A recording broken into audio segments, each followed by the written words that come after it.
The day my son-in-law walked into my house and handed me a document claiming he owned half of everything my wife and I had built over 43 years together, I did something that made every person in that room go completely silent. I laughed. Not a polite chuckle. Not the nervous kind of laugh people let out when they don't know what else to do. I mean a deep, genuine, from-the-belly laugh that bounced off the walls of the living room where my wife Margaret had once hung Christmas stockings for our grandchildren. I laughed until my eyes watered and I had to set the document down on the coffee table because my hands were shaking too hard to hold it. My son-in-law stared at me. His mother, who had driven up from Phoenix uninvited, pressed her lips together so tight they turned white. My daughter, their daughter, I should say, though she hadn't spoken to me in 3 months, by then stood near the hallway with her arms crossed, watching me like I had finally cracked under the grief. Maybe they thought I had, but I hadn't cracked. I laughed because I knew something none of them knew I knew. And I had known it for 6 weeks. My name is Robert, and I am 64 years old. I spent 31 years as a structural engineer before I retired, which means I spent 3 decades making sure things held together under pressure. Bridges. Overpasses. The kind of infrastructure people drive across every single day without once thinking about the calculations that keep them alive. I learned early in that career that the most dangerous failures are not the dramatic ones. They are the slow ones. The hairline cracks you cannot see until it is too late unless you know where to look. Margaret was my wife for 43 years. She passed away 14 months ago from a sudden cardiac event. She was 61 years old, healthy by every measure we knew, and she was gone in the space of an afternoon. I had driven her to the farmer's market that Saturday morning, the same one we went to every week, and she had picked up a bunch of sunflowers because she liked the way they looked on the kitchen table. She set them in a mason jar when we got home. 3 hours later, I was sitting in a hospital corridor being told there was nothing more they could do. I kept those sunflowers until every last petal had fallen off. I could not bring myself to throw them away. Margaret and I had built a comfortable life. Not extravagant, but solid, the way we liked things. We owned our home outright, a 4-bedroom colonial in western Pennsylvania that we had paid off the year our youngest started college. We had investment accounts, retirement savings, and a commercial property in town that Margaret had inherited from her father and which had appreciated considerably over the decades. All told, the estate was worth somewhere between $2 and $3 million, depending on the current market valuation of the commercial property. We had 2 children. Our son Daniel lives in Seattle with his wife and their 2 kids. He flew out the day after Margaret died and stayed for 2 weeks and helped me with every single arrangement without once asking about money or assets or what any of it meant for him. He just showed up, sleeves rolled up, and helped his father bury his mother. Our daughter, Patricia, lives 40 minutes away. She is 53 years old, and she is married to a man named Greg, my son-in-law, the man who would eventually hand me that document and watch me laugh in his face. Patricia and Greg had been going through financial difficulties for the better part of 4 years. I knew this not because Patricia told me, but because Margaret had told me, and Margaret knew because Patricia had asked her mother for money twice in the prior 18 months. Margaret had given it to her both times, quietly, without telling me, until after the fact, not because she was hiding it from me, but because she knew how I felt about Greg and she wanted to give her daughter the help she needed without turning it into a confrontation. I loved my daughter. I was not sure I had ever liked my son-in-law. Greg had a way of talking about money that I found distasteful, not the struggling kind of talk, the honest kind that most people have at some point, but the entitled kind, the kind that treated other people's earned assets as a resource that simply needed to be accessed more efficiently. He had started 2 businesses that had both failed. He had refinanced their house twice. He talked about investment opportunities the way a man talks when he has never once in his life done the arithmetic before speaking. Margaret used to squeeze my hand under the dinner table when Greg started in on one of his financial visions. It was her way of saying, "Let it go." I always did, for her. After she died, there was no hand to squeeze mine. And Greg, it turned out, had been waiting a long time for exactly that situation. The first sign came about 6 weeks after the funeral, when Patricia called me and asked whether I had thought about my estate plan. I told her I had an existing will and that I intended to update it with my attorney in the coming months, once I had the mental bandwidth to deal with it. She said that made sense. She said she just wanted to make sure everything was in order. She said it in a gentle, careful tone that sounded like Margaret but did not feel like her. I should have listened to that feeling. The second sign came a month after that, when Greg mentioned over dinner they had invited me over, which itself was unusual enough to notice that commercial real estate values in our county were interesting right now, and that some properties were trading hands in creative ways. He did not look at me when he said it. He looked at his plate. Patricia changed the subject. I drove home that night and sat in my driveway for a long time. The third sign came from an unexpected source. My neighbor Carol, who had been Margaret's closest friend for 20 years, stopped me one morning while I was getting the mail. She seemed uncomfortable. She told me she probably should not say anything, but that she cared about me and that she had run into Greg at the county records office 2 weeks prior. She had said hello. He had been startled to see her. He told her he was there for something work-related and left quickly. Greg worked in residential sales. He had no work-related reason to be at the county records office. I called my attorney the next morning. Her name is Beverly, and she has handled my legal affairs for 19 years. I told her what Carol had told me, and I told her about the dinner conversations, and I told her the feeling I had been carrying in my chest since shortly after Margaret's funeral, the feeling a structural engineer gets when something about a load-bearing calculation does not sit right. Not dramatic. Just wrong. Beverly told me to give her a few days. What she found was this. Greg had obtained certified copies of several property documents, including the deed to the commercial property, from the county records office. He had also, through a title search Beverly was able to trace, made inquiries with 2 different title companies about the process for transferring a jointly held inherited property following the death of one spouse. Beverly looked at me across her desk and said very calmly, "Robert, I think your son-in-law is preparing to make a legal claim against Margaret's estate." I asked her what kind of claim. She said she believed he was going to argue that because Patricia was Margaret's heir and Greg was Patricia's husband, the commercial property and potentially other marital assets should be considered part of their joint marital estate under a theory that his attorney, whoever that was, would dress up to sound more legitimate than it was. I sat with that for a moment. Then I asked Beverly what we needed to do. She told me. We did it. And then I waited. It took them another 3 weeks to make their move. I had begun to wonder if they would, if perhaps I had misread the situation, if grief had made me paranoid. I almost called Beverly twice to say maybe we had overreacted. I did not make those calls. On a Tuesday afternoon in October, 14 months after I had sat in that hospital corridor holding a paper cup of coffee that had long gone cold, Greg pulled into my driveway. Patricia was in the passenger seat. A woman I did not recognize was in the back. She turned out to be Greg's mother, Vivian, who had driven up from Phoenix, apparently to lend the proceedings the weight of a family occasion. I watched them come up the front walk from my kitchen window. I knew what this was. I had known it was coming. I felt a strange calm settle over me, the same calm I used to feel standing on a job site reviewing final inspection reports, not the absence of tension, but the particular steadiness of a man who has done his preparation and trusts his numbers.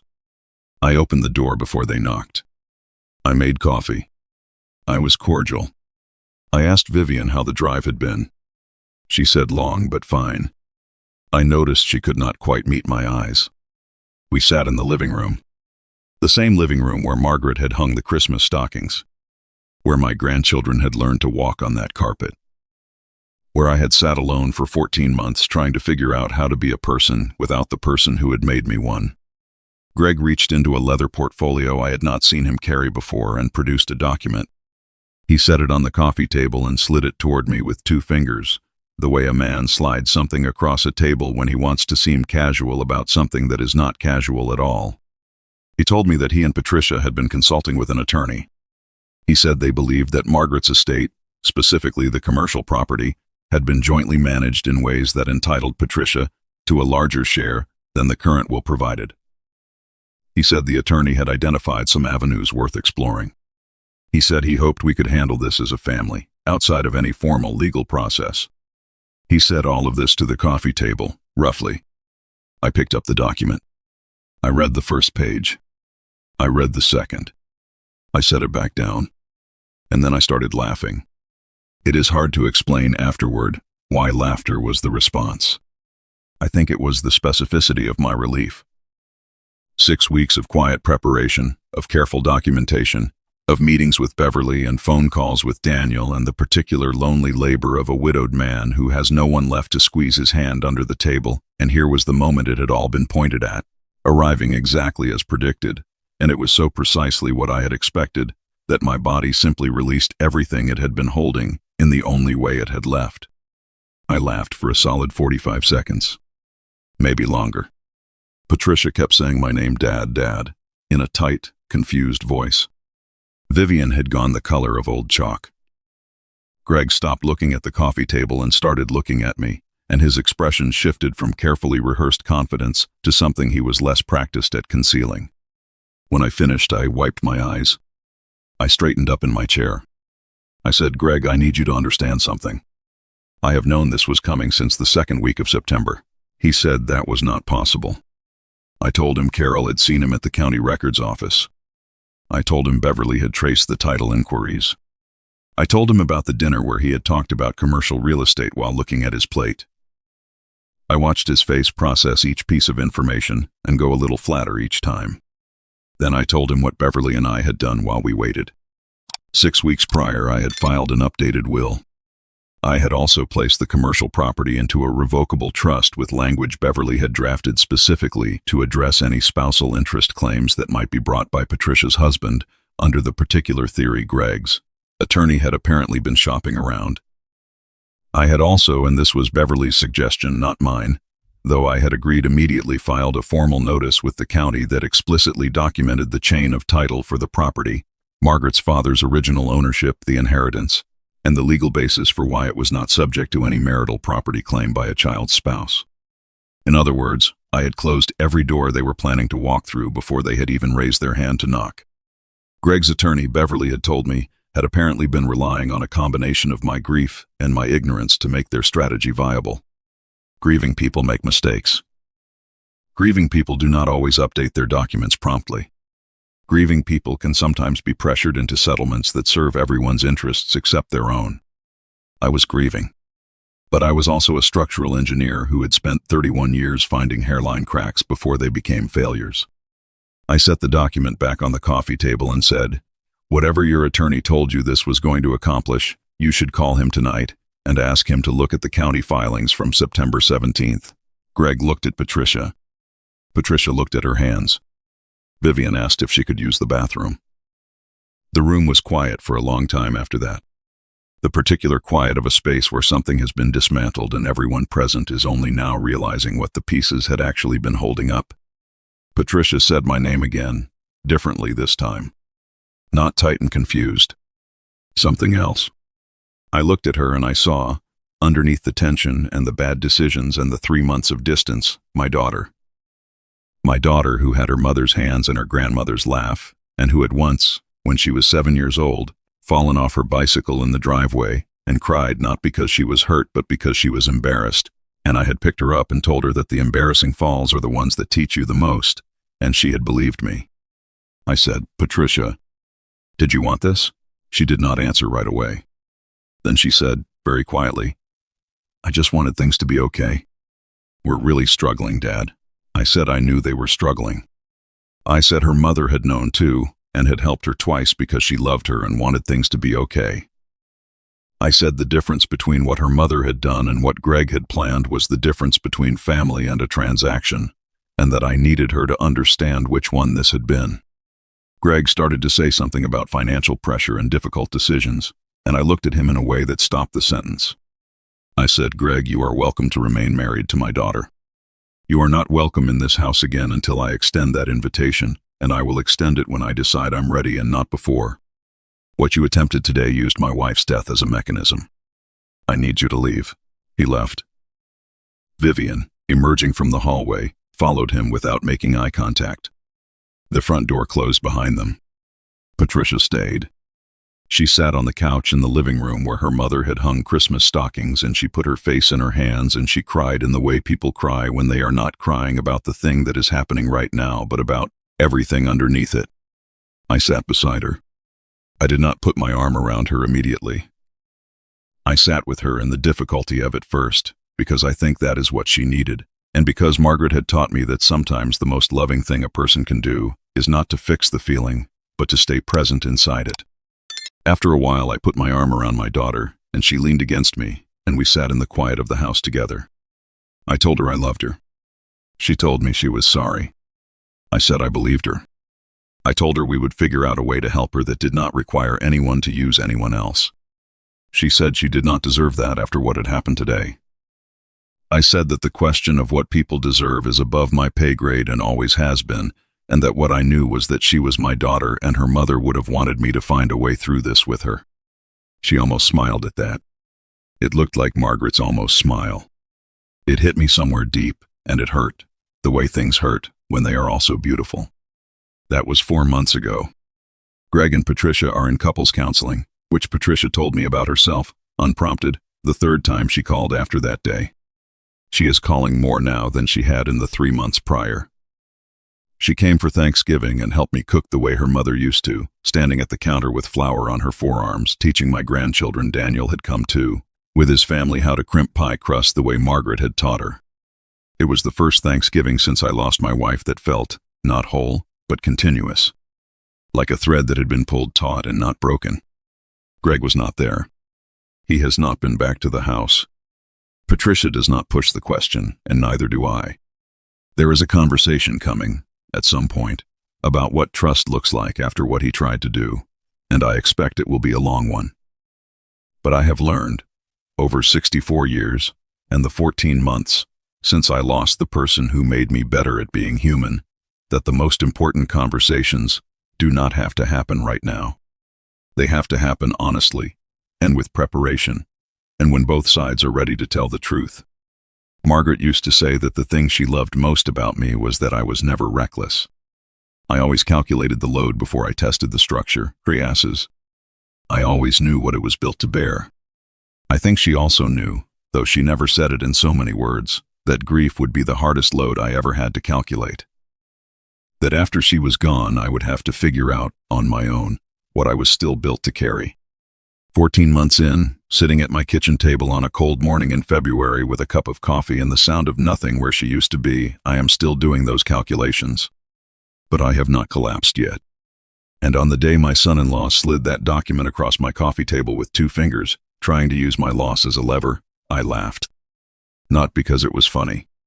Not because grief had made me strange.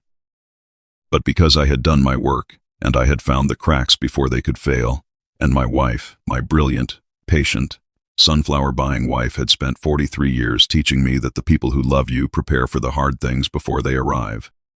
She had been right about that, as she had been right about most things. I keep the mason jar on the kitchen windowsill. Empty now. But I keep it there. Grief can hollow a person out, but it cannot take away what you have already built. The preparation, the values, the quiet discipline of someone who has loved well and paid attention. Robert did not survive that living room because he was clever. He survived it because Margaret had spent 43 years showing him what steady love looks like, and he had been paying attention the whole time. The people who truly love us leave us better equipped than we realize. A small note to our viewers. This story was created and imagined by AI, crafted to bring you an hour of meaningful entertainment, and, hopefully, a reminder that love, the patient, prepared, sunflower-buying kind is always worth holding on to.